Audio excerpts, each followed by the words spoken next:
Hello everyone, welcome to O level GS Adda. ये है lecture 19 for module code M1R5 information technology tools and network basics. So इस particular class में हम cover करेंगे part 5 of spreadsheet chapter. ठीक है, और आज ये हमारा लास्ट पार्ट है। इसके बाद आपका स्प्रेडशीट चैप्टर फाइनली कंप्लीट हो जाएगा। ठीक है, और कल से हम स्टार्ट करेंगे प्रेजेंटेशन चैप्टर को, और उस चैप्टर को हम 3 क्लास में कवर करेंगे।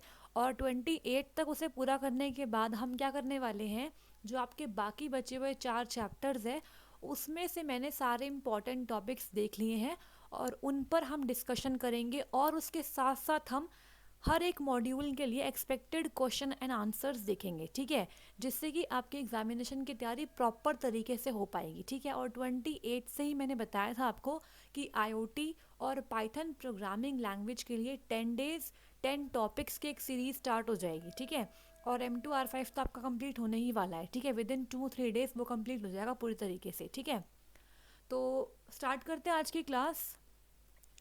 तो बात करेंगे सबसे पहले आज डेटाबेस फंक्शन के बारे में। ठीक है, सो यहाँ पे देखो डेटाबेस फंक्शन पैरामीटर्स। जितने भी डेटाबेस फंक्शन हम डिस्कस करेंगे वो सारे फंक्शंस पैरामीटर्स लेते हैं। ठीक है, तो वो बेसिकली 3 पैरामीटर एक्सेप्ट करते हैं। First is database, second is database field and third is search criteria. ठीक है, तो इस पर्टिकुलर स्लाइड में हम डिस्कस करने वाले हैं इन सारे पैरामीटर्स की डेफिनेशन। ठीक है, और इन्हें हम यूज़ करेंगे आगे आने वाले डेटाबेस फंक्शंस में। तो सबसे पहला पैरामीटर होता है आपका डेटाबेस। ठीक है, तो it is the cell range defining the database. तो डेटाबेस पैरामीटर में आपकी वो सेल रेंज आएंगी जहाँ पे आप अपने डेटा को मान रहे हैं। ठीक है, मतलब कहाँ से लेके कहाँ तक आपका डेटाबेस है वो सेल रेंज आप दोगे फर्स्ट पैरामीटर में। ठीक है, next is database field specifies the column where the function operates on after the search criteria of first parameter is applied and the data rows are selected। ठीक है, तो database field में आप specify करोगे वो कॉलम नेम जहाँ पे आप फंक्शन ऑपरेट करवाना चाहते हो। ठीक है, जब आपका सर्च क्राइटेरिया जो कि फर्स्ट पैरामीटर का है वो अप्लाई हो जाएगा और डेटा रोज सेलेक्ट हो जाएगी, उसके बाद आप किस कॉलम पर चाहते हो फंक्शन ऑपरेट हो वो आपका आएगा डेटाबेस फील्ड में। ठीक है, it is not related to search criteria itself. तो ये सर्च क्राइटेरिया से अलग होता है। ठीक है, use the number zero to specify the whole data range. तो यहाँ पे आप ज़ीरो का इस्तेमाल कर सकते हो अगर आपको होल डेटा रेंज को स्पेसिफाई करना है। To reference a column by means of the column header name, place quotation marks around the header name. ठीक है, तो इसे हम डिस्कस करेंगे बाद में। अब यहाँ देखो सर्च क्राइटेरिया थर्ड पैरामीटर होता है आपका, is the cell range containing search criteria. तो सर्च क्राइटेरिया पैरामीटर भी आपका सेल रेंज ही लेता है। If you write several search criteria in one row they are connected by and. अगर एक ही रो में बहुत सारे सर्च क्राइटेरिया हैं तो उन्हें आप एंड से कनेक्ट करेंगे। If you write the criteria in different rows they are connected by और अगर डिफरेंट रोज में क्राइटेरिया है तो उन्हें और से कनेक्ट करेंगे। ठीक है, empty cells in the search criteria range will be ignored. अगर आपके सर्च क्राइटेरिया में मतलब जो आपकी सेल रेंज है उसमें अगर एम्प्टी सेल आते हैं तो उसे इग्नोर किया जाता है। ठीक है, अब यहाँ देखो choose tools then options then LibreOffice Calc then calculate. ठीक है, to define how LibreOffice Calc acts when searching for identical entries. तो ये आपके काम का इतना है नहीं। ठीक है, इसे इग्नोर करो अभी। तो यहाँ पे देखिए बात करते हैं एग्जाम्पल डेटा की। The following data will be used in some of the function description example. ठीक है, तो अब हम जितने भी डेटाबेस फंक्शन पढ़ेंगे उन सब में हम इस पर्टिकुलर एग्जाम्पल का यूज़ करेंगे। ठीक है, the range A1 to E10 list the children invited to Jo's birthday party. तो A1 से लेके E10 जो आप रेंज देख पा रहे हैं ये बेसिकली क्या है, वो सारे चिल्ड्रन है जो कि बर्थडे पार्टी में इनवाइटेड है। ठीक है, the following information is given for each entry. तो हर एक एंट्री के लिए यहाँ पे फॉलोइंग इंफॉर्मेशन गिवन है, जैसे कि कॉलम ए शो कर रहा है name of the children, column B shows the grade, then age in years, distance to school in metres and weight in kilograms. ठीक है, अब यहाँ पे देखो आप पहले ABCDE आपके पास कितने हैं, 5 कॉलम है, ठीक है। यहाँ पे name, grade, age, distance to school और वेट इनके कॉलम हेडर नेम है, और यहाँ पे आपने फिर से इन्हीं कॉलम हेडर नेम को लिखा है। और यहाँ पे डी काउंट, ये भी आपका एक टाइप ऑफ डेटाबेस फंक्शन है, इसे मैं आगे डिस्कस करूँगी। यहाँ पे मैंने इसका फॉर्मूला लिखा हुआ है, ठीक है, तो इसे हम आगे डिस्कस करेंगे। अभी क्या करते हैं, आगे बढ़ते हैं, और यहाँ पे सबसे पहले बात करेंगे डी सम फंक्शन के बारे में। तो D sum returns the total of all the cells in a database field in all the rows records that match the specified search criteria। तो dsum फंक्शन रिटर्न करता है total of all the cell, जो भी आपके database field में है, हर एक record या फिर रो में से जो भी आपके स्पेसिफाइड सर्च क्राइटेरिया को क्या करता है, मैच करता है या फिर सेटिस्फाई करता है, ठीक है। The search supports regular expression, जो आपका सर्च है वो सपोर्ट करता है रेगुलर एक्सप्रेशन को। तो you can enter all dot star for example to find the first location of all followed by any characters. Let suppose आप एक रेगुलर एक्सप्रेशन देते हो ऑल डॉट स्टार, मतलब आप चाहते हो ऑल जो आपका करेक्टर है इसकी फर्स्ट लोकेशन निकालना, ऑल के बाद कोई भी करेक्टर आता हो लेकिन आपको ऑल की अगर फर्स्ट लोकेशन निकालनी है तो आप इस रेगुलर एक्सप्रेशन का इस्तेमाल कर सकते हो। If you want to search for a text that is also a regular expression, अगर आप सर्च करना चाहते हो कोई ऐसा टेक्स्ट जो कि पहले ही रेगुलर एक्सप्रेशन है, तो उसमें आप क्या करोगे, एवरी करेक्टर के साथ आप पहले क्या करोगे, एक स्लैश का इस्तेमाल करोगे, ठीक है। तो preceded with a slash character. You can switch the automatic evaluation of regular expression on and off in. तो आप क्या कर सकते हो, रेगुलर एक्सप्रेशन जो आपका है उसका ऑटोमेटिक इवेल्युएशन हो या फिर ना हो, उसे ऑन या ऑफ कर सकते हो। कैसे, टूल्स में, ऑप्शंस में जाके, लिब्रे ऑफिस कैल्क में जाके, कैलकुलेट में जाके, ठीक है। अब यहाँ बात करते हैं सिंटेक्स ऑफ डीसम फंक्शन। तो यहाँ पे डीसम लिखोगे आप कैपिटल्स में, ब्रैकेट में डेटाबेस आपका पहला parameter, semi colon database field आपका second parameter, semi colon search criteria आपका थर्ड पैरामीटर, और फिर ब्रैकेट को आप बंद कर दोगे, ठीक है। यहाँ पे एग्जाम्पल समझते हैं। To find the length of the combined distance to school of all the children at Joy's party who are in second grade, enter the following formula in B16, ठीक है। अगर आप चाहते हो कि आप कंबाइंड डिस्टेंस निकाल लो स्कूल तक का, सभी चिल्ड्रन का जो कि बर्थडे पार्टी में इनवाइटेड है और जो सेकंड ग्रेड में है, तो उसके लिए आप B16 सेल में फॉलोइंग फार्मूला एंटर करेंगे, ठीक है। तो फार्मूला देखो यहाँ पे क्या है, is equal to D sum bracket में A1 से लेकर E10 आपका होगा डेटाबेस, सेमी कॉलन। अब देखो यहाँ पे ना डबल कोट्स के अंदर आप लिखोगे क्या, डिस्टेंस टू स्कूल, ठीक है। तो जो यहाँ पे मैंने एक्सप्लेन किया था ना, यहाँ पे देखो, to reference a column by means of the column header name, place quotation marks around the header name, ठीक है।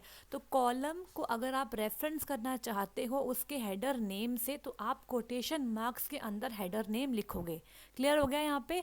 तो यहाँ पे आपने लिखा डिस्टेंस टू स्कूल, तो ये आपका क्या है, एक type of column header name है। क्लियर हो गया। और यहाँ पे आपने सेमीकोलन लगा के A13 से लेकर E14, A13 से लेकर यहाँ से लेकर E14, मतलब यहाँ तक आपने क्या किया है, आपने दिया है यहाँ पे search criteria.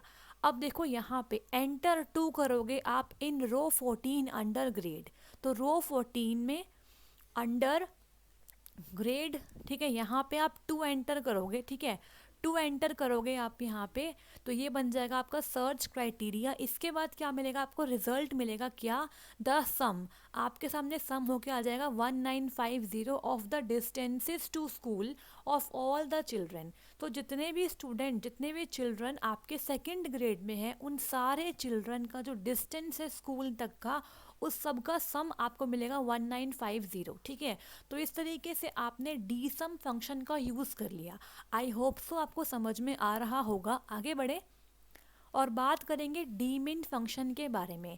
डीमिन returns the minimum content of a cell और field in a database that matches the specified search criteria. तो आपके डेटाबेस में से वो मिनिमम कंटेंट ऑफ सेल ढूंढ के लेके आता है, रिटर्न करता है, जो आपके स्पेसिफाइड सर्च क्राइटेरिया को मैच करेगा। ठीक है, अब यहाँ पे सिंटेक्स देखो, डी मिन ब्रैकेट में database semi colon database field semi colon search criteria. ठीक है, अब देखो, to reference a column by means of the column header name place quotation marks around the header name. तो बिल्कुल same बात है, अगर आप कॉलम के हेडर नेम को लिखना चाहते हो तो उसके लिए आप कोटेशन मार्क्स के अंदर उसका नाम लिखोगे। ठीक है, एग्जाम्पल देखो यहाँ पे क्या है, to find the shortest distance to school for the children in each grade. अगर आप चाहते हो शॉर्टेस्ट डिस्टेंस को फाइंड करना, स्कूल तक का शॉर्टेस्ट डिस्टेंस हर एक चिल्ड्रन के लिए, हर एक ग्रेड के लिए, तो आप क्या करोगे, B16 में क्या फॉर्मूला एंटर करोगे, is equal to D min bracket में A1 से E10 आपका database semi colon distance to school आपका डेटाबेस फील्ड हो गया, और सेमी कॉलन A13 से E14।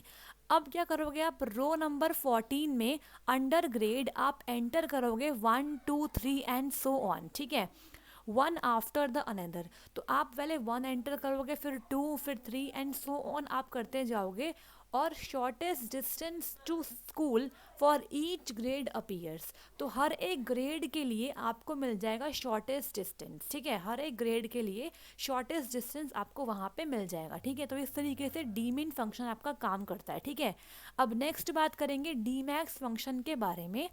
डीमैक्स returns the maximum content of a cell. तो ये डी मिन का बिल्कुल अपोजिट है, ये maximum content of a cell और फील्ड आपको रिटर्न करके देगा इन डेटाबेस। ठीक है, that matches the specified search condition, जो भी आपके स्पेसिफाइड सर्च कंडीशन को मैच करते हैं।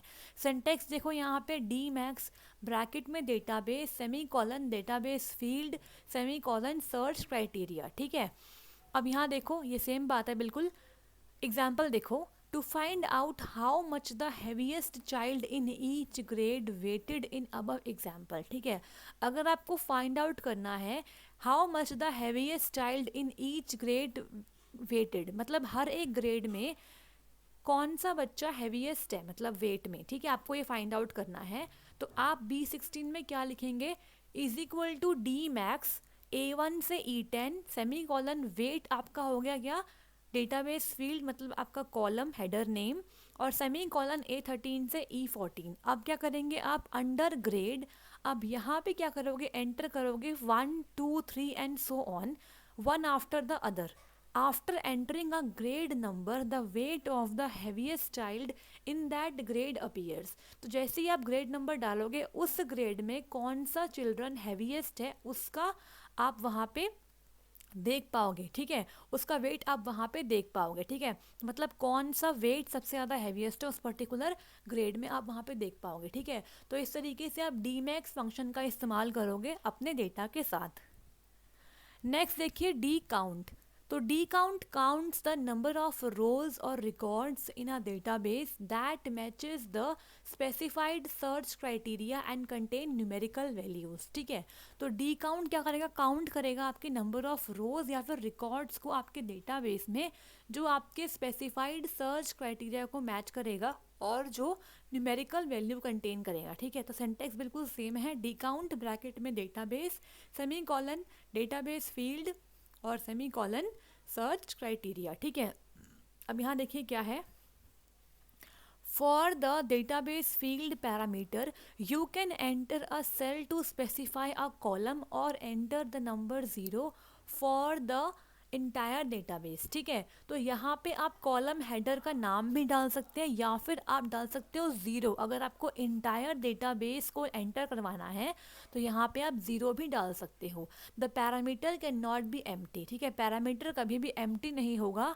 To reference a column by means of the column header name place quotation marks around the header name. ठीक है, तो यहाँ पे आप क्या कर सकते हो, किसी पर्टिकुलर सेल को भी एंटर कर पाते हो स्पेसिफाई करने के लिए कॉलम, या फिर 0 को डाल दो, या फिर आप डबल कोट्स में क्या करो, कॉलम के हेडर का नाम लिख दो। ठीक है, तो कुछ भी आप कर सकते हो, लेकिन एम्प्टी आप नहीं छोड़ोगे। क्लियर हो गया।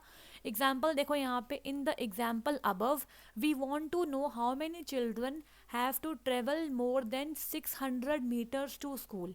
हम ये जानना चाहते हैं कि कितने ऐसे बच्चे हैं जिनको 600 मीटर से ज़्यादा ट्रैवल करके स्कूल आना पड़ता है। ठीक है, तो the result is to be stored in the cell B6। तो रिजल्ट देखो, जिस भी पर्टिकुलर सेल में आप फॉर्मूला लगाते हो वहीं पर उसका रिजल्ट भी आता है, ठीक है। तो आप क्या करोगे, आप सबसे पहले जाओगे B16 में और वहाँ पे फॉर्मूला एंटर करोगे डी काउंट इक्वल्स टू के साथ, equals to D count bracket में A1 से E10, ठीक है। तो A1 से E10 आपका हो गया डेटाबेस, और ज़ीरो का मतलब क्या है कि यहाँ पे आप इंटायर डेटाबेस को एंटर करवा रहे हो कि पूरे डेटाबेस में से आप सर्च करो। और यहाँ पे सर्च क्राइटेरिया आपका है A13 से E14, इन B16 आपने ये फॉर्मूला एंटर करवा दिया। The function wizard help you to input ranges, तो फंक्शन विजार्ड का इस्तेमाल करके आप रेंजेस को आसानी से इनपुट करवा पाओगे, ठीक है। तो यहाँ देखो, database is the range of data to be evaluated including its headers, ठीक है। तो डेटाबेस के अंदर क्या आता है, बेसिकली वो रेंज ऑफ डेटा आता है जिस पे आपको इवेल्युएशन करना है इंक्लूडिंग द कॉलम हेडर्स, ठीक है। इन दिस केस आपका डेटाबेस क्या था, A1 से लेकर E10 था। डेटाबेस फील्ड मतलब क्या है, specifies the column for search criteria, search criteria किस पर्टिकुलर कॉलम पे लगेगा ये वो बताता है, in this case the whole database, ठीक है। तो अभी हम बात कर रहे हैं यहाँ पे इस वाले एग्जाम्पल की, ठीक है। इसके बाद क्या है आपका, search criteria is the range where you can enter the search parameters, तो सर्च क्राइटेरिया वो आपकी रेंज है जहाँ पे आप सर्च पैरामीटर को एंटर करोगे। यहाँ पे A13 से लेकर E14 आपकी वो रेंज है जहाँ पे आप सर्च पैरामीटर्स को एंटर करोगे। To learn how many children in second grade are over 7 years of age, delete the entry greater than 600 in cell D14 and enter 2 in the cell B14 under grade, ठीक है। तो देखो आप पहले previous आओ, यहाँ पे देखो आप देख पा रहे हो ग्रेटर देन 600, जो ये एग्जाम्पल है ये बेसिकली डी काउंट के लिए था, इसीलिए मैंने यहाँ पे ही डाला हुआ था कि आपको ये बताना था कि कितने ऐसे स्टूडेंट हैं, ठीक है। आपको नेम निकालने थे उन सारे स्टूडेंट्स के जो भी 600 मीटर से ज़्यादा डिस्टेंस कवर करके आते हैं स्कूल तक, ठीक है। तो आपको काउंट करना था उन्हें, ठीक है। तो यहाँ पे देखो क्या हो रहा है, अगर आप चाहते हो ये चेक करना कि कितने ऐसे चिल्ड्रन हैं जो कि सेकेंड ग्रेड में हैं और जो 7 years से ज़्यादा के हैं, ठीक है। तो आप क्या करोगे, जो आपने D14 में ग्रेटर देन 600 लिखा है उसे आप क्या करोगे, डिलीट कर दोगे और आप 2 डाल दोगे कहाँ पे, cell number B14 under grade, and enter करोगे आप क्या, ग्रेटर देन 7, क्योंकि आपको निकालना है सेकंड ग्रेड में कितने ऐसे बच्चे हैं जो 7 साल से बड़े हैं। तो आप क्या करोगे, ग्रेड के अंदर 2 डाल दोगे सेकंड के लिए, और ग्रेटर देन 7 आप डाल दोगे in the cell C14 to the right, और एज वाले जो आपका सेल है C14 वहाँ पे ग्रेटर देन 7 डाल दोगे, तो आपको रिजल्ट मिल जाएगा 2, क्योंकि 2 ही ऐसे बच्चे हैं जो क्या हैं, देखो आप 2 ऐसे बच्चे हैं जो सेकंड ग्रेड में हैं और जो 7 साल से बड़े हैं, ठीक है। तो यहाँ पे देखो 2 और 8 आपका एक ये वाला हो गया, एक मिनट देखिए यहाँ पे 2 और 8 आपका एक ये वाला मैच हो गया, और एक आपका हो गया 2 और 8 ये वाला, ठीक है। तो ये वाला तो आपका होगा ही नहीं, बिकॉज 2 और 7 नहीं चाहिए, मतलब मैं ये बोल रही हूँ इसको आप हटा दीजिए, डिलीट कर दीजिए। अगर आप चाहते हैं कि आप काउंट करें उन सारे बच्चों को जो कि सेकंड ग्रेड में है और जिनकी एज 7 years से बड़ी है, तो आप ये एंट्रीज कर दीजिए, ठीक है। इसके बाद आप फॉर्मूला लगा दो यहाँ पे डी काउंट का इसके रिस्पेक्टिव, तो आपको आंसर मिल जाएगा 2, ठीक है। आपको आंसर 2 मिलेगा बिकॉज 2 ही ऐसे बच्चे हैं जो कि ग्रेड नंबर 2 में हैं और जिनकी एज 7 साल से बड़ी है, ठीक है। तो इस तरीके से आपके फंक्शंस काम करते हैं आपके डेटाबेस के ऊपर, ठीक है। हाँ जी, तो यहाँ पे देखो क्या है, 2 children are in the second grade and over 7 years of age as both criteria are in the same row, so they are connected by and, ठीक है। अब देखो यहाँ पे क्या होगा, जब आप फॉर्मूला लिखोगे ना, तो आप क्या करोगे, जब फॉर्मूला लिखोगे तो आप इन दोनों क्राइटेरिया के लिए बीच में एंड का इस्तेमाल करोगे, ठीक है। क्योंकि दोनों क्या है, आपके एक ही सेम रो में है, ठीक है। तो सेम रो में जब होते हैं आपके क्राइटेरिया, तो उसके लिए आप इस्तेमाल करते हो किसका, एंड का, ठीक है। ये हम पहले ही डिस्कस कर चुके हैं, देखो यहाँ पे मैंने बताया भी था आपको। देखो यहाँ पे अगर आपके सेवरल क्राइटेरिया है एक ही सिंगल रो में, तो आप क्या करोगे, यहाँ पे एंड का इस्तेमाल करोगे, और अगर आपके क्राइटेरिया अलग अलग रोज में होते हैं तो आप वहाँ पे और का इस्तेमाल करोगे, ठीक है। तो सर्च क्राइटेरिया को लिखते वक्त आपको इन सब चीज़ों का ध्यान देना पड़ेगा, खैर अगर आपके एग्जाम में ये क्वेश्चन आता है कि एक्सप्लेन डेटाबेस फंक्शन, तो आप डी सम, डी मिन, डी मैक्स और डी काउंट जैसे फंक्शंस को एक्सप्लेन कर सकते हो और अपने अकॉर्डिंग कोई भी सैम्पल एग्जाम्पल क्रिएट करके आप आंसर्स को वहाँ पे निकाल के दिखा भी सकते हो। बेसिकली यहाँ पे सबसे इम्पोर्टेंट आपका क्या है, सिंटेक्स है, ठीक है।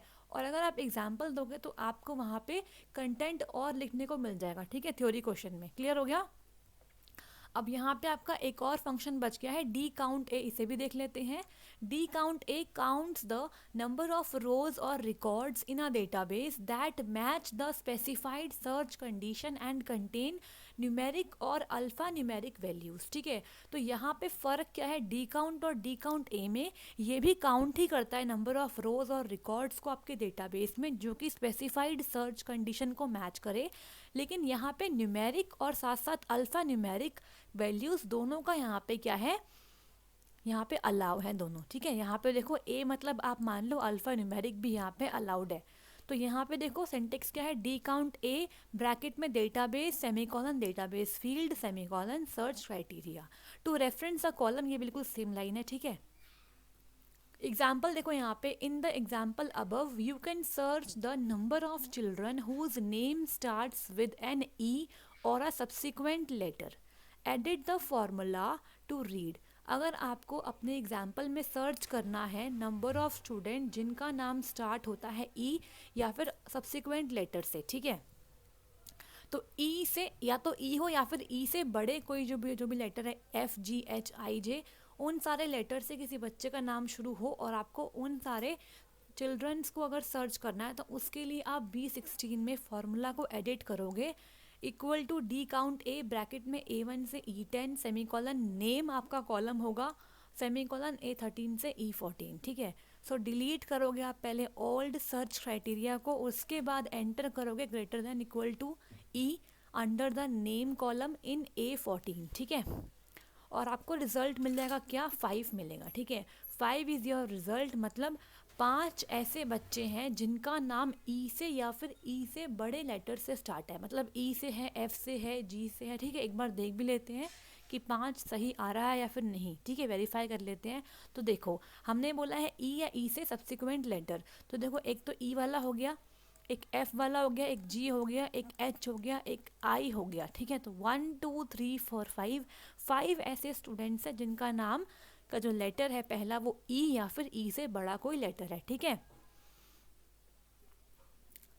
If you now delete all number values for Greta in row 8, the result changes to 4। अगर आपने ग्रेटा जो आपकी रो नंबर 8 में स्टूडेंट है, जो चिल्ड्रन है, उसकी एंट्री को हटा दिया तो यहाँ पे 5 से हटकर आंसर 4 आ जाएगा, ठीक है।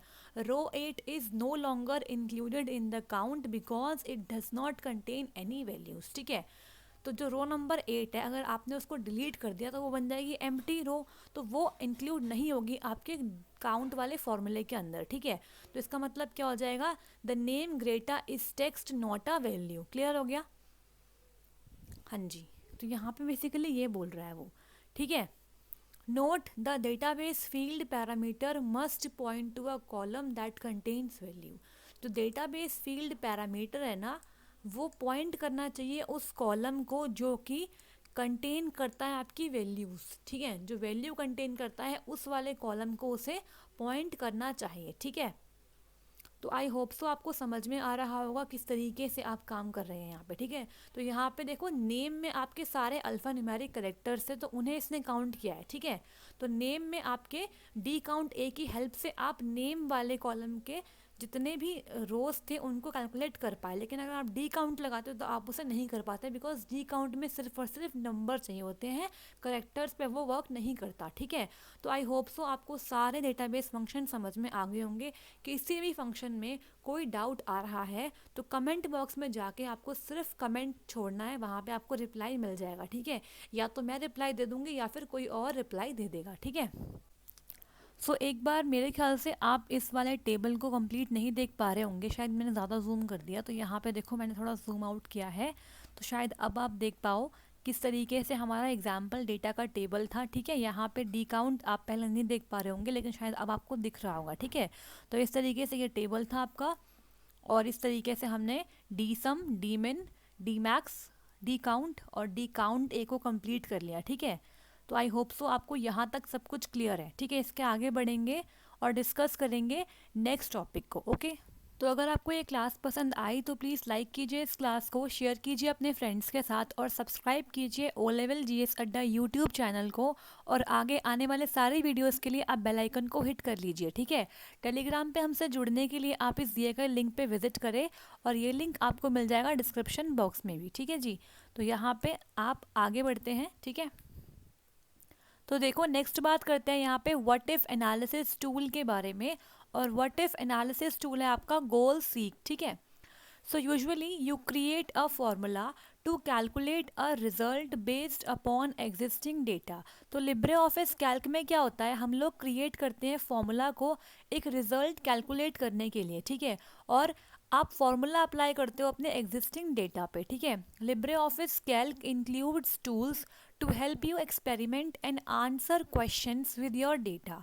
तो लिब्रे ऑफिस कैल्क आपको बहुत सारे टूल्स प्रोवाइड करता है जिसका इस्तेमाल करके आप एक्सपेरिमेंट कर सकते हो और अपने डेटा से क्वेश्चन आंसर्स कर सकते हो, ठीक है। Even when the data is incomplete, जब आपका डेटा इनकम्प्लीट हो, जब भी आप क्वेश्चन आंसर्स कर सकते हो, ठीक है।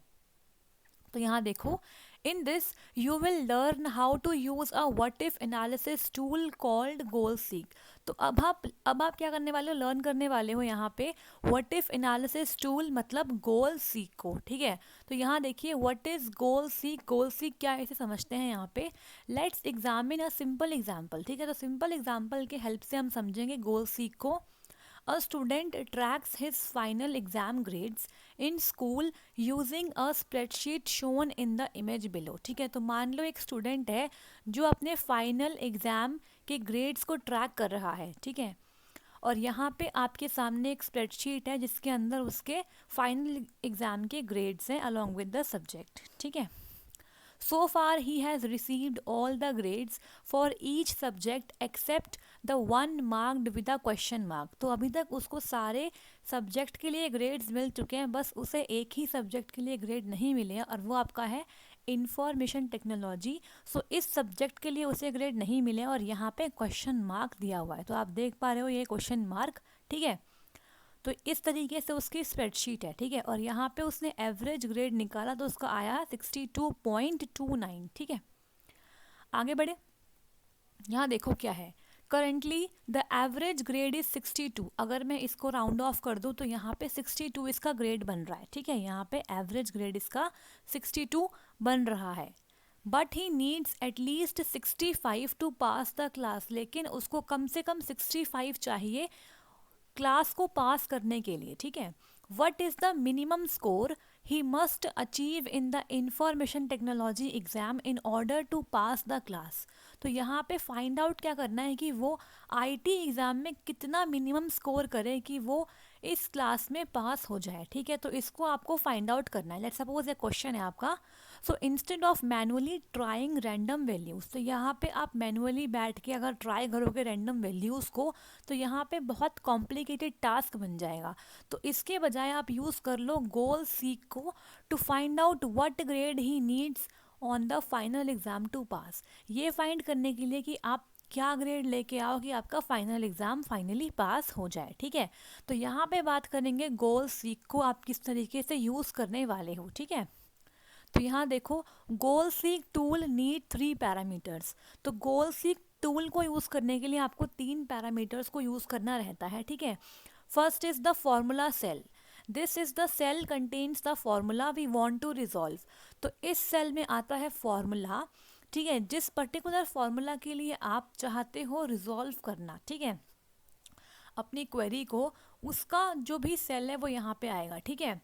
Second is the target value, the required value that we want our formula to, यहाँ पे एक ही बार टू आएगा, रिजॉल्व टू, ठीक है। तो यहाँ पे टारगेट वैल्यू आएगी जिसके लिए आप फॉर्मूला को रिजॉल्व करना चाहते हो। तो हमारे एग्जाम्पल में टारगेट वैल्यू 65 है, मतलब आप 65 एवरेज चाहते हो, कम से कम इतना तो हो ही, ठीक है, एग्ज़ाम को पास करने के लिए। तो आपका टारगेट ये हो जाएगा, ठीक है। Next is the variable cell, ठीक है। The cell contains the unknown data that we want to find a value that meets the requirements. तो यहाँ पे क्या होगा, आपका वो सेल आएगा जो कि अननोन डेटा कंटेन कर रहा है, जिसके लिए आप एक पर्टिकुलर वैल्यू को फाइंड आउट करना चाहते हो जो आपकी सारी रिक्वायरमेंट्स को मीट करे। ठीक है, तो यहाँ पे देखो इस पर्टिकुलर इमेज की हेल्प से आप देख पा रहे हो कि जो क्वेश्चन मार्क वाला सेल है वो आपका है वेरिएबल सेल, क्योंकि यहाँ पे अननोन डेटा क्वेश्चन मार्क है। ठीक है, और जो आपका फॉर्मूला वाला सेल है जहाँ पे आपका एवरेज आ रहा है 62.29, वो आपका फॉर्मूला वाला सेल है। ठीक है, तो आई होप सो आपको दिख रहा होगा अच्छी तरीके से। ठीक है, तो देखिए यहाँ पे क्या है, to use goal seek. Goal seek का इस्तेमाल करने के लिए आपको क्या करना है, ये सारे स्टेप्स फॉलो करने हैं। अगर एग्जाम में आता है क्वेश्चन कि what are the steps to use goal seek, तो आप ये सारे स्टेप्स लिख कर आएंगे विद एग्जाम्पल, आप ये एग्जाम्पल दे सकते हैं। ठीक है, तो देखो यहाँ पे क्या है, fill the cell with unknown data with a zero और एनी अदर वैल्यू। ठीक है, तो आप क्या करोगे, जो सेल था जिसमें अननोन डेटा था वहाँ पे आप ज़ीरो को डाल दोगे या फिर किसी और वैल्यू को डाल दोगे। The average will change but ignore it. ठीक है, तो जैसे ही आप वैल्यू को चेंज करोगे, लेट सपोज आपने ज़ीरो कर दी, तो आपका एवरेज चेंज हो जाएगा। ठीक है, तो उसे आप इग्नोर करो कुछ टाइम के लिए। ठीक है, Normally, we would not need to do this, but it seems to be a bug in LibreOffice Calc that crashes goal seek tool when the value cell is empty। ठीक है, clear हो गया।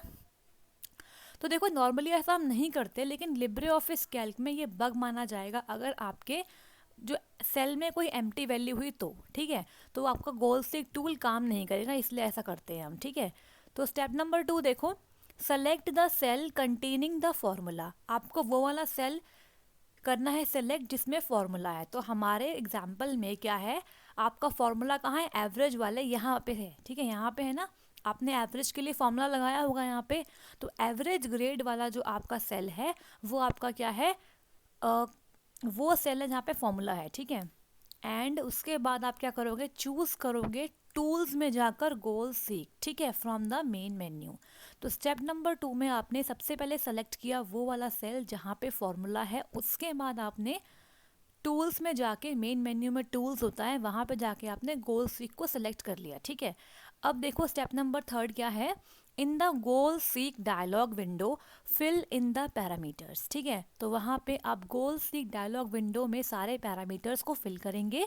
The formula cell is already filled in. अब क्योंकि आपने formula वाले cell को select पहले ही कर लिया था, तो वहाँ पे आपको ये पैरामीटर पहले से ही फिल्ड मिलेगा। ठीक है, type in the target value and click the variable cell to auto fill the cell reference value in the dialog. ठीक है, तो यहाँ पे आप टारगेट वैल्यू जो आपका पैरामीटर है उसको फिल करेंगे और क्लिक करेंगे वेरिएबल सेल पे, ताकि आपका जो सेल रेफरेंस है वो यहाँ पे ऑटोमेटिकली फिल हो जाए। ठीक है,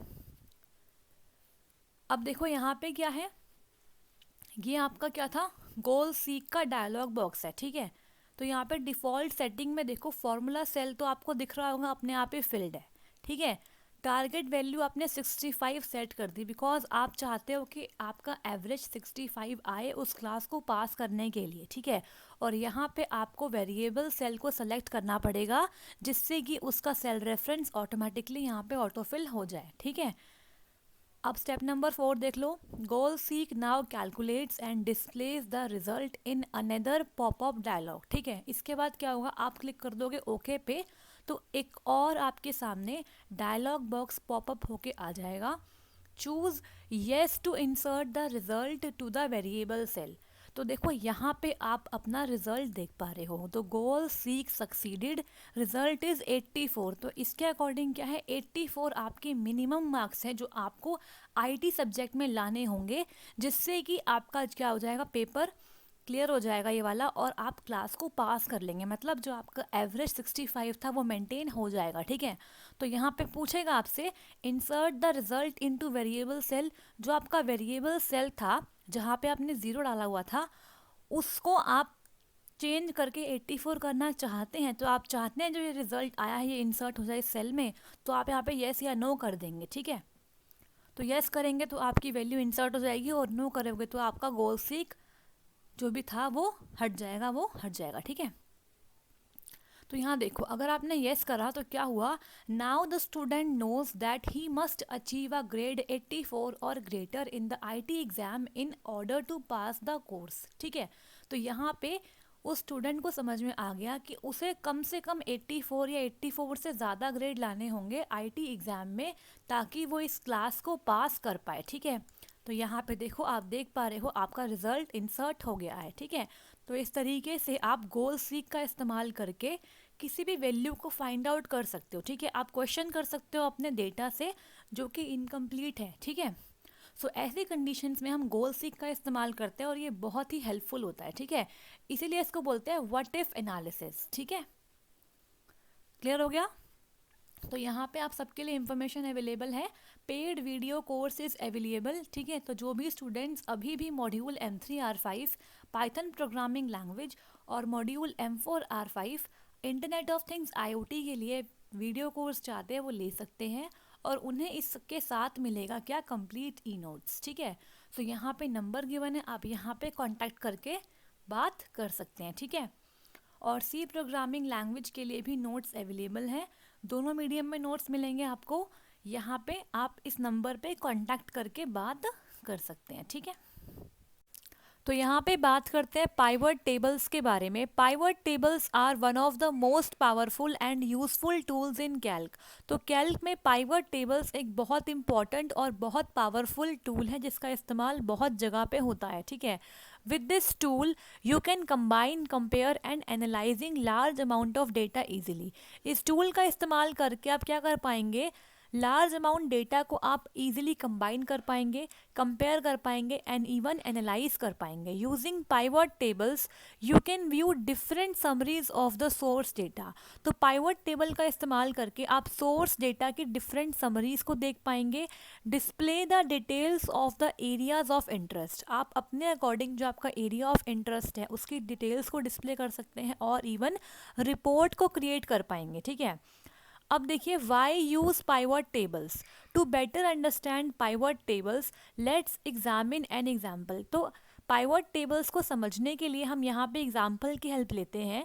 the spreadsheet below record sales from a company. आप यहाँ पे देख पा रहे हैं एक स्प्रेडशीट जिसके अंदर किसी कंपनी के सारी सेल्स का रिकॉर्ड है। ठीक है, to answer the question what is the amount sold by each sales person, अगर आपको एक क्वेश्चन का आंसर देना है कि क्या अमाउंट सोल्ड किया है हर एक सेल्स पर्सन ने, तो उसके लिए आपको क्या करना पड़ेगा, सारे एंट्रीज को देखना पड़ेगा। तो ये बहुत टाइम कंज्यूमिंग और बहुत डिफ़िकल्ट टास्क बन जाता है, बिकॉज एक सेल्स पर्सन यहाँ पे बार बार रिपीट हो रहा है नंबर ऑफ रोज में। ठीक है, so we could use the sub total command to find the total for each sales person. तो यहाँ पे आप सब टोटल कमांड का इस्तेमाल कर सकते हो ताकि आप हर एक सेल्स पर्सन के लिए टोटल अमाउंट निकाल सको। But we would still have a lot of work with, लेकिन अभी भी हमारे पास बहुत सारे ऐसे काम हैं जो हम पाइवट टेबल की हेल्प से ही कर पाएंगे। ठीक है, तो नेक्स्ट आगे बढ़े। अब बात करते हैं क्रिएटिंग पाइवट टेबल के बारे में। Pivot table can created on the data that have the table format. तो पाइवट टेबल जब ही क्रिएट हो पाएगी जब आपका डेटा टेबल फॉर्मेट में होगा, मतलब उसके अंदर कोई भी एम्प्टी रोज या कॉलम नहीं होगी और जो फर्स्ट रो है वो कंटेन करेगी कॉलम्स के नेम को। ठीक है, to create a pivot table देखो यहाँ पे स्टेप्स गिवन है। Select only one cell from your data. तो पाइवट टेबल क्रिएट करने के लिए आपको सिर्फ और सिर्फ एक ही सेल को सेलेक्ट करना है अपने डेटा में से। ठीक है, और यहाँ पे देखो choose the insert pivot table command. आप क्या करेंगे, चूज करेंगे insert pivot table command from the main menu, या फिर आप क्लिक करेंगे इस पर्टिकुलर बटन पे और ये आपको मिल जाएगा स्टैंडर्ड टूल बार में। ठीक है, तो आप दोनों में से कुछ भी कर सकते हैं। Calc automatically selects all the cells and opens the select source dialog। तो Calc क्या करता है, ऑटोमेटिकली सारे सेल को सिलेक्ट कर लेता है और ओपन कर देता है select source dialog box। Click okay to continue. ठीक है, तो यहाँ पे आप ओके करके कंटिन्यू कर सकते हो, ये आपका सेलेक्ट सोर्स का डायलॉग बॉक्स है। ठीक है, अब देखो यहाँ पे क्या है, in the pivot table layout dialog you set the pivot table. तो आप pivot table layout dialog box में आप अपने पाइवट टेबल को सेट कर सकते हैं, ठीक है। In general you drag fields from the available field pane to the other white areas, ठीक है। तो आप क्या करते हैं, यहाँ पे अवेलेबल फील्ड में से जो आपकी यहाँ पे फील्ड्स गिवन है, यहाँ से आप ड्रैग करके फील्ड्स को लेके आते हो और वाइट एरिया में ला के रख देते हो, ठीक है। उसके बाद ओके करते हो, ठीक है। देखो इस तरीके से आप करते हो, drag the employee field to the row field and the sales field to the data field area and click okay, ठीक है। तो यहाँ पे देखो आपने क्या किया, अवेलेबल फील्ड में से आपने एम्प्लॉय फील्ड को ड्रैग करके आप ले आए रो फील्ड एरिया में, और सेल्स फील्ड को आप ड्रैग करके ले आए कहाँ पे, डेटा फील्ड के एरिया में, ठीक है। उसके बाद आपने ओके पे क्लिक करा, ठीक है।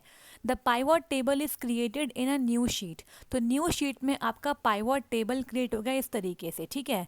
Now we get a summary of the sum of sales for each employee, तो देखो यहाँ पे आपके सामने हर एक एम्प्लॉय के लिए क्या आ गया, सम ऑफ सेल्स आ गया, ठीक है। तो यहाँ पे आप देख पा रहे हो किस तरीके से आपने किया, ठीक है। तो देखो आगे बढ़े यहाँ पे, हाँ जी आगे बढ़ते हैं और देखो, तो देखो आगे बढ़ते हैं और यहाँ पे बात करते हैं पाइवट टेबल लेआउट के बारे में। The layout of the pivot table is divided into 4 parts. Pivot table का लेआउट 4 पार्ट्स में डिवाइड होता है, ठीक है। रोज में, कॉलम में, डेटा में एंड पेज में। If you understand the layout you will be able to create more complex pivot table. अगर आपने एक बार पाइवट टेबल का लेआउट समझ लिया तो उसके बाद आप मोर कॉम्प्लेक्स पाइवट टेबल को भी क्रिएट कर पाएंगे and extract the important information from your data, और उसके बाद आप इम्पॉर्टेंट इंफॉर्मेशन को अपने डेटा में से निकाल पाएंगे, ठीक है। तो यहाँ पे देखो ये आपका होता है पेज, ठीक है। यहाँ पे आपकी कॉलम्स हैं, ये आपकी सारी रोज हैं और ये आपका डेटा है। तो इस तरीके से मैंने चारों पार्ट्स को यहाँ पे दिखाया है, ठीक है। आगे बढ़े तो पहले बात करते हैं द रो एरियाज के बारे में, ठीक है। The rows area. When you drag a field into the rows area of the pivot table, all the unique value in that field will be displayed in the first column of the pivot. तो जैसे ही आप क्या करोगे, किसी भी field को drag करके लाओगे रोज एरिया में, तो क्या हो जाएगा, all the unique value in that field will be displayed in the first column of the pivot. तो जितनी भी यूनिक वैल्यू है ना उस फील्ड में, वो आपको first column of the pivot में दिखाई देगी, ठीक है। The pivot table removes all the duplicates in the field column of source data. तो पाइवट टेबल क्या करता है, सारे डुप्लीकेट्स वैल्यू को वहाँ पे रिमूव कर देता है and only displays the unique value, ठीक है। In the example we use the employee field for the row area. तो यहाँ पे क्या हुआ, आपके जो कॉलम था उसके अंदर सारे क्या आ गए, यूनिक वैल्यू मतलब यूनिक नेम आ गए सारे एम्प्लॉयज़ के, ठीक है। तो यहाँ पे डुप्लीकेट्स जो आपके नाम थे बार बार आ रहे थे वो इग्नोर हो गए, ठीक है। नेक्स्ट बात करते हैं द डेटा एरिया के बारे में। The values area displays the data values. तो जहाँ पे आपकी वैल्यूज़ होती है ना वो आपका होता है डेटा एरिया, ठीक है। That we want to summarize in our pivot table report. When you drag a field into the values area, the pivot table will automatically sum or count the data in that field. तो जैसे ही आप किसी भी field को drag करके लेके आते हो डेटा एरिया या फिर वैल्यू एरिया में, तो पाइवट टेबल अपने आप ऑटोमेटिकली सम या फिर काउंट को कैलकुलेट करता है उस फील्ड पे, ठीक है। जैसे कि आपने देखा प्रीवियसली, जैसे ही हम यहाँ पे सेल्स को लेके आए डेटा फील्ड में, तो यहाँ पे सेल्स पर सम कैलकुलेट हो गया, ठीक है। तो आप यहाँ पे देख पाए जो आपका पाइवट टेबल बना उसके अंदर सारे एम्प्लॉयज़ के लिए सम ऑफ सेल्स वहाँ पे आप देख पाए, ठीक है। तो यहाँ पे बाय डिफ़ॉल्ट ऑटोमेटिकली क्या हुआ, पाइवट टेबल ने यहाँ पे कैलकुलेट कर दिया सम, ठीक है। तो आप यहाँ पे देख पा रहे हैं, इस पर्टिकुलर लाइन को दोबारा देख लेते हैं एक बार। देखो, when you drag a field into the values area मतलब data area, the pivot table will automatically sum or count the data in that field.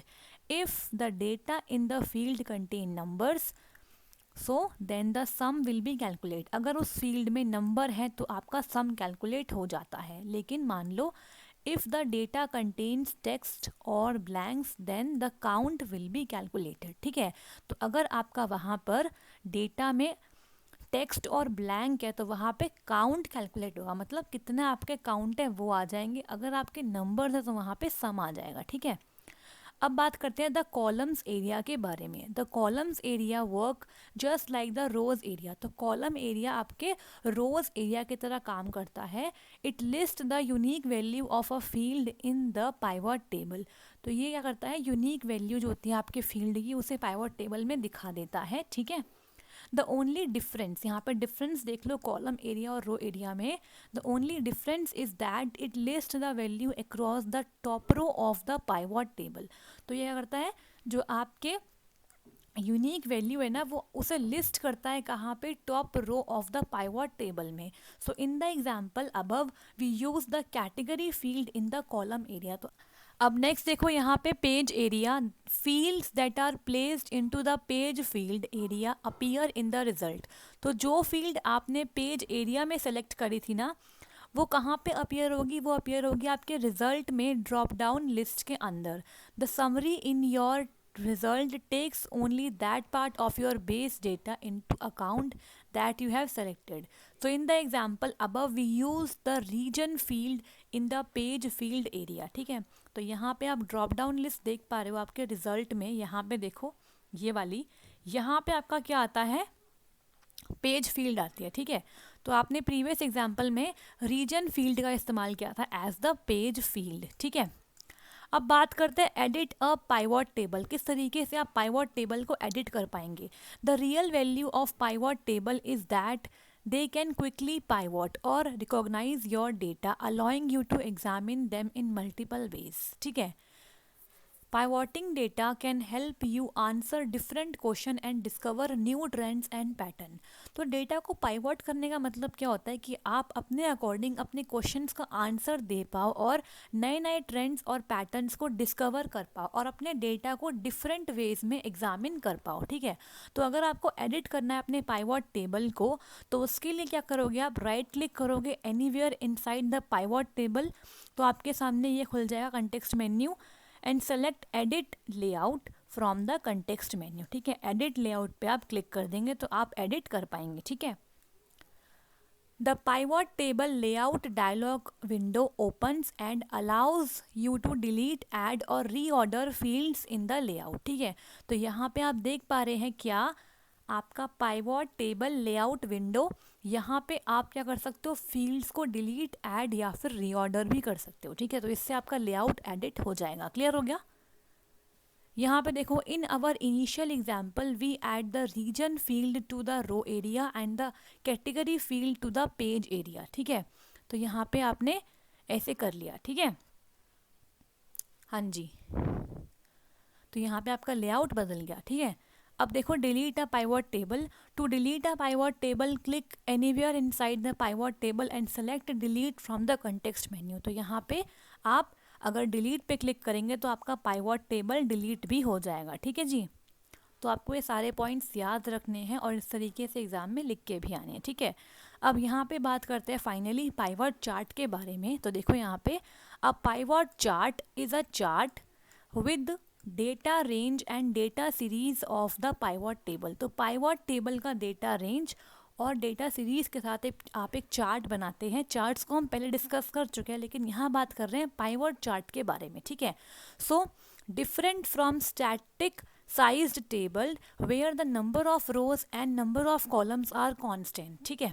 तो यहाँ पे देखो जो आपका पाइवट चार्ट होता है ना, जो आपका पाइवट टेबल होता है बेसिकली वो डिफरेंट होता है आपके स्टैटिक साइज टेबल से। उसमें क्या होता है, नंबर ऑफ रोज और नंबर ऑफ कॉलम कांस्टेंट रहती हैं, लेकिन पाइवट टेबल्स में क्या होता है, वैरायटी ऑफ डायमेंशंस होती है, ठीक है, depending on the pivot table setting and it's data source content. तो आप पाइवट टेबल को जैसे सेट करोगे वैसे ही आपकी डायमेंशंस बदल जाती हैं, ठीक है। तो बात करते हैं आप पाइवट चार्ट के बारे में। तो पाइवट चार्ट क्या करता है, tracks the changes in the data issued from a pivot table. तो पाइवट टेबल में जो भी चेंजेस हुए हैं उनका ट्रैक यहाँ पे रखता है, ठीक है, and adjust the data series and data range accordingly. और उसी अकॉर्डिंग आपके डेटा रेंज और डेटा सीरीज को मेंटेन रखता है। मतलब ये भी डायमेंशन इसकी बहुत ज़्यादा होती है, बहुत वेरिंग डायमेंशंस का होता है, ठीक है। तो डायनेमिकली ये काम करता है, ठीक है। अब यहाँ देखो किस तरीके से आप पाइवॉट चार्ट क्रिएट करेंगे। यहाँ पे स्टेप्स हैं। फर्स्ट स्टेप देखो, click inside the pivot table that you want to present in your chart. आपको पहले क्लिक करना है अपने पाइवॉट टेबल में जिसको आप चार्ट के रूप में प्रेजेंट करना चाहते हो। स्टेप नंबर 2 देखो, यहाँ पे चूज करोगे इंसर्ट चार्ट और click the insert chart icon, ठीक है, in the main tool bar. ठीक है, तो आपको मेन टूल बार में आपको दिख जाएगा इंसर्ट चार्ट आइकन। यहाँ पे 2 बार आ गया ये, ठीक है, तो आप वहाँ से भी इंसर्ट कर सकते हो या फिर आप क्लिक करके इंसर्ट चार्ट पे भी क्लिक कर पाओगे, ठीक है। LibreOffice Calc automatically detects the pivot table and opens the pivot chart wizard. तो लिब्रे ऑफिस कैल्क अपने आप ये देख लेता है कि ये पाइवॉट टेबल है और उसके अकॉर्डिंग वो पाइवॉट चार्ट के लिए विजार्ड ओपन कर देता है। स्टेप नंबर 3 देखो, select the chart type for the data in the chart wizard. तो यहाँ पे आपको चार्ट टाइप को चूज करना है, किस पर्टिकुलर टाइप ऑफ चार्ट आप चाहते हैं। तो चार्ट विजार्ड में आप पर्टिकुलर टाइप ऑफ चार्ट जैसे कि बार, लाइन, कॉलम सेलेक्ट कर पाओगे, ठीक है। यहाँ पे देखो, select the chart elements of the pivot chart in the wizard. उसके बाद आप चार्ट एलिमेंट्स को चूज करेंगे यहाँ पे, ठीक है, अपने विजार्ड में से, और उसके बाद ओके पे क्लिक करेंगे और क्लोज कर देंगे चार्ट विजार्ड को, और यहाँ पे क्या हो जाएगा, आपका पाइवॉट चार्ट क्रिएट हो जाएगा, ठीक है। तो यहाँ पे मैंने एक और पॉइंट ऐड कर दिया है, किस तरीके से आप चार्ट का टाइप चूज करेंगे, ठीक है। सो फर्स्ट पॉइंट देखो, choose a basic chart type, click any of the entries labelled column, bar, pi and so on. तो ये हम डिस्कस कर चुके हैं, तो यहाँ पे आप कोई भी एंट्री को चूज कर सकते हो, ठीक है। The content on the right side will change to offer more options depending on the basic chart type। तो वहाँ पे राइट साइड में आपको और भी ऑप्शंस मिलते हैं, जैसे कि हम लास्ट क्लास में डिस्कस कर चुके हैं, तो वहाँ से भी आप देख सकते हैं।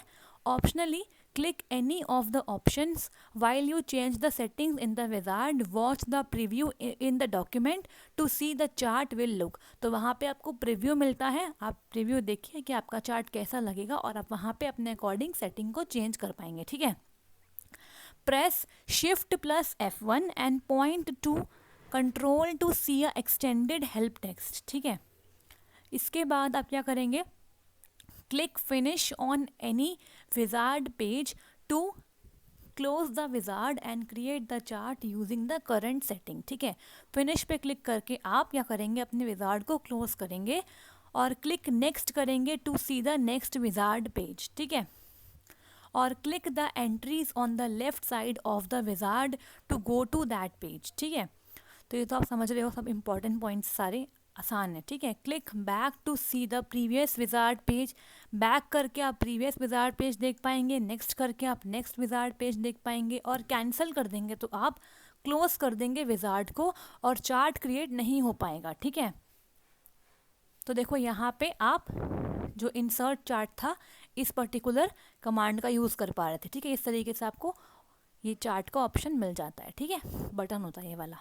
तो यहाँ पे देखो लास्ट टॉपिक है इस चैप्टर का, डेटा वैलिडेशन। इसके बाद आपका चैप्टर फाइनली कंप्लीट हो जाएगा, ठीक है। तो यहाँ पे समझो, when creating spreadsheet for the other people to use, validating cell content ensures that the data they enter is valid and appropriate for the cell। तो जब आप स्प्रेडशीट क्रिएट करते हो किसी दूसरे यूज़र के यूज़ करने के लिए, तो वहाँ पे अगर आपने सेल को वैलिडेट किया है, सेल कंटेंट को वैलिडेट किया है, उसका मतलब क्या होता है कि जो डेटा वो डालेंगे वो वैलिड है और अप्रोप्रिएट है उस सेल के लिए, ठीक है।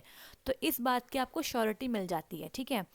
You can also use validation in your own work. तो आप अपने काम के लिए भी वैलिडेशन का इस्तेमाल कर सकते हो as a guide to entering data that is either complex और रेयरली यूज्ड, ठीक है। तो आप अपने खुद के लिए भी ऐसा कर सकते हो। Fill series and selection list can handle some types of data. तो fill series and selection list आपके कुछ टाइप ऑफ डेटा को हैंडल कर लेते हैं, but are limited to predefined information, ठीक है।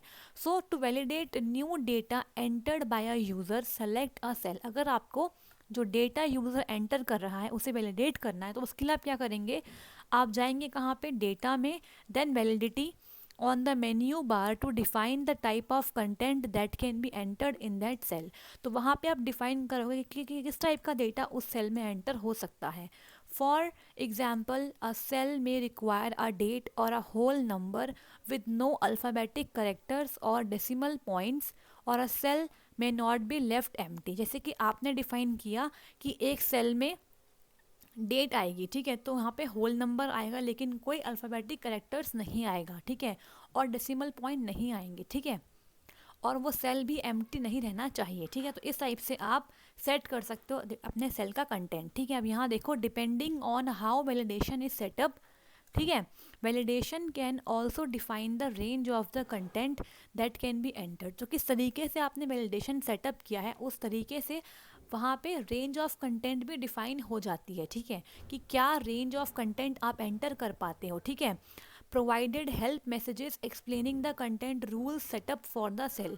तो जब आप सेल में कंटेंट डाल रहे होते हो और अगर आपने कुछ गलत डाल दिया तो वहाँ पे आपको कंटेंट के रूल्स भी दिखते हैं जो आपने वहाँ पे सेट कर रखे होते हैं, जो यूज़र को ये बताता है कि जो आपने एंटर किया है कंटेंट वो इनवैलिड कंटेंट है, ठीक है। You can also set the cell to refuse invalid content.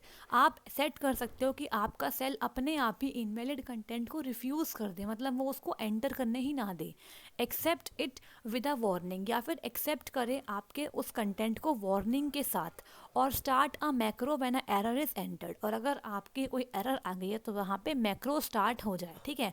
तो इस तरीके से आप वैलिडेशन को लगा सकते हो जिससे कि आपका डेटा सिक्योर हो जाए, आप ये श्योरिटी पा सके कि जो भी डेटा एंटर हुआ है वो सही है और वैलिड है और अप्रोप्रिएट है, ठीक है। तो आई होप सो आपको आज की क्लास समझ में आई होगी। अगर कोई डाउट है तो आप कमेंट बॉक्स में जाके कमेंट कीजिए, वहाँ पे मैं रिप्लाई कर दूँगी। सो अगर आपको ये क्लास पसंद आई तो प्लीज़ लाइक कीजिए इस क्लास को, ठीक है, शेयर कीजिए अपने फ्रेंड्स के साथ, और सब्सक्राइब कीजिए ओ लेवल जीएस अड्डा यूट्यूब चैनल को, और आगे आने वाली क्लासेस के लिए आप बेल आइकन को क्या करिए, प्रेस कीजिए। और टेलीग्राम पे हमसे जुड़ने के लिए आप क्या करें, इस पर्टिकुलर लिंक पे विजिट करें, और ये लिंक आपको मिल जाएगा डिस्क्रिप्शन बॉक्स में भी, ठीक है।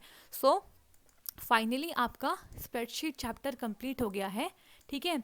अब कल से हम स्टार्ट करेंगे प्रेजेंटेशन चैप्टर, ठीक है, और 3 क्लास में मैं इस चैप्टर को कंप्लीट करवाने की पूरी कोशिश करूँगी, इवन करवा ही दूँगी, ठीक है। और उसके बाद हम क्या करेंगे, हम स्टार्ट करेंगे जो आपके 4 चैप्टर बचे हैं ना, ठीक है,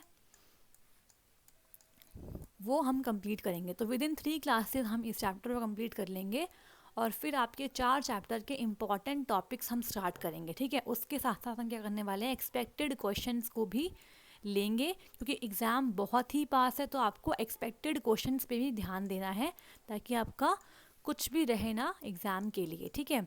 तो एक्सपेक्टेड क्वेश्चंस के भी हम डिस्कशन ज़रूर करते रहेंगे। So all the best, keep learning. मिलते हैं नेक्स्ट वीडियो में। Thank you so much.